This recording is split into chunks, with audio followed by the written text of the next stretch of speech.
हर खबर पर होगी आपकी पकड़। डाउनलोड कीजिए एबीपी लाइव ऐप। ब्रेक के बाद स्वागत है आपका। आप देख रहे हैं एबीपी न्यूज। जिस तरीके से जेडीयू प्लस यानी नीतीश कुमार और गठबंधन की सीटें आई हैं 125, उसको लेकर ये बात तो तय है कि अब नीतीश कुमार ही मुख्यमंत्री होंगे।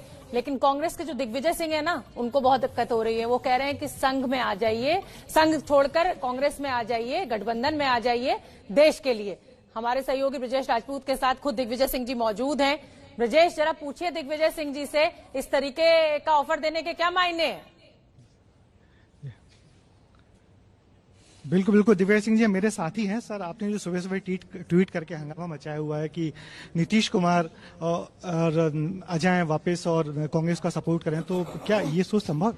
बात ये आपने गलत कहा। मैंने कांग्रेस को समर्थन देने के लिए नहीं कहा है। मैंने ये कहा है कि आखिर नीतीश कुमार जी और लालू यादव जी दोनों जयप्रकाश नारायण जी की संपूर्ण क्रांति के उपज हैं। सुनो टीका, और उन्हें यह भी याद दिलाना चाहता हूं कि उन्हीं ने जनता पार्टी को डुअल मेंबरशिप के कारण के विषय को लेकर जनता पार्टी को तोड़ा था। अब यदि आप नतीजे देखेंगे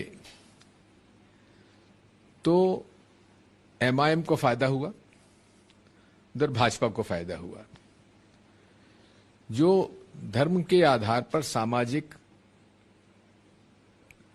स्वरूप को बांटते हैं उनको फायदा हुआ। दूसरी तरफ कांग्रेस और आरजेडी को थोड़ा थोड़ा नुकसान हुआ। लेकिन लेफ्ट सीपीआईएमएल, सीपीआईएम और सीपीआई जो कि अर्थव्यवस्था पर गरीब की लड़ाई जमीन पर लड़ते हैं, उनको लाभ हुआ। ये हम लोगों के लिए सबसे बड़ा एक मैं समझता हूं कि संदेश है बिहार चुनाव के लिए। सर, आपको नहीं लगता बहुत पानी बह गया है? आप बहुत पुरानी बातें कर रहे हैं। कहां तेजस्वी से हाथ मिलाएंगे नीतीश? ये है, पानी तो तब भी बह गया था 2015 में। क्या क्या नहीं कहा नीतीश कुमार जी ने भाजपा के खिलाफ। फिर 2017 में रातों रात में ऐसा कौन सा हृदय परिवर्तन हो गया जो वो उन्होंने भाजपा से मिलकर सरकार बना ली। अरे लालू जी और वे तो जेल गए हैं, आंदोलनों में भाग लिया है, छात्र राजनीति से साथ रहे हैं। उनका जो एक निजी पारिवारिक संबंध है, तेजस्वी तो उनका भतीजा है। अरे चचा को कई बार उन्होंने मदद कर दी, एक बार भतीजे को मदद कर दीजिए।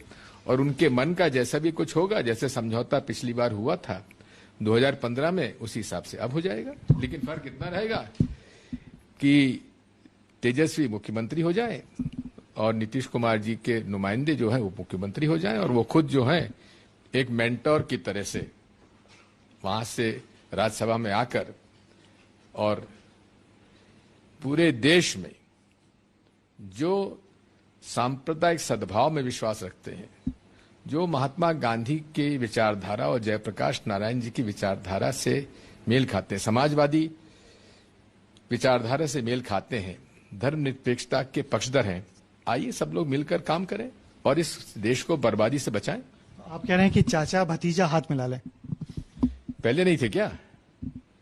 क्या भतीजा चाचा की कैबिनेट में डिप्टी चीफ मिनिस्टर नहीं थे क्या? थे। फिर क्या दिक्कत है? अब उल्टा कर दो, उनका नुमाइंदा जो है वो डिप्टी चीफ मिनिस्टर बन जाए नीतीश जी का। सर, आपने कहा है कि बीजेपी अमरवेल है और कूटनीति से अपने साथ वालों का कद छोटा करती है। देख लीजिए ना, 67 से आज तक देख लीजिए। पहली बार जनसंघ ने एसवीडी सरकारें बनाई, यूपी में बनाई, मध्य प्रदेश बनाई, और कांग्रेस को लोग को तोड़ते हैं। तो इन्होंने हमेशा संविध सरकारों में समझौता करके सत्ता हासिल की और वो पनपते रहे और पेड़ सूखता रहा। उसको क्या कहेंगे? अमरवेल नहीं कहेंगे तो क्या कहेंगे?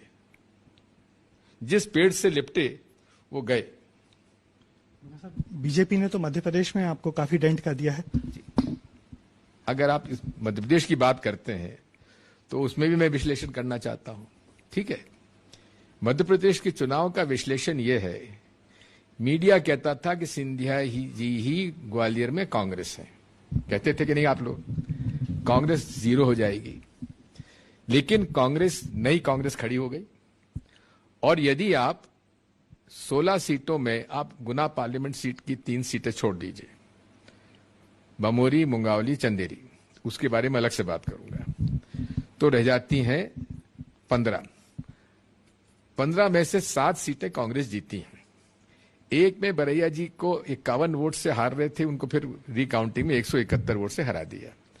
यानी कि सिंधिया जी को उन्होंने वो समर्थन नहीं दिया जो पहले उनको मिला था। तो ये बात साफ हो जाती है कि मुरैना चंबल संभाग में 7 सीटों पे चुनाव हो रहे थे, उसमें से 4 में कांग्रेस जीती है, 3 में भाजपा जीती है। तो ये एक बात का एक संकेत है कि ग्वालियर चंबल संभाग में सिंधिया जी के जाने से कांग्रेस मजबूत हुई है। एक मालवा रीजन में जो नतीजे आए चौंकाने वाले हैं। क्या मीडिया ने कभी सोचा था कि 50,000, 60,000 से कोई चुनाव हारेगा इस क्लोजली कंटेस्टेड चुनाव में? मैं उसका विश्लेषण कर रहा हूं, मैं आपको बताऊंगा कि यहां क्या गड़बड़ी हुई है। अपनी जगह सर, अब कमलनाथ जी की लीडरशिप पे सवाल उठेंगे? ऐसा है, ये हमारा आंतरिक मामला है, उसको मीडिया से क्या लेना देना। कमलनाथ जी हमारे नेता हैं? तो साहब एक बार फिर नीतीश कुमार जी से अपील करेंगे कि वो, निश्चित तौर पर हाथ जोड़ के प्रार्थना करूंगा, इन अमर बेल को मत पन पाइए बिहार में। नीतीश कुमार जी, हाथ जोड़ के आपसे प्रार्थना है। सर ये कांग्रेस का ऑफिशियल बयान है? ये, मैं तो कांग्रेस का प्रवक्ता नहीं हूं, मेरे निजी संबंध है लालू जी के परिवार से भी है और नीतीश जी से भी है। ना, मैं कोई चिट्ठी नहीं। तो दिग्विजय सिंह को आपने सुन लिया। खुद कांग्रेस पार्टी दिग्विजय सिंह के इस बयान से पल्ला झाड़ रही है और कुछ नेताओं का तो ये भी कहना है कि वो खबरों में बने रहना चाहते हैं और इसीलिए इस तरीके की बातें करते हैं।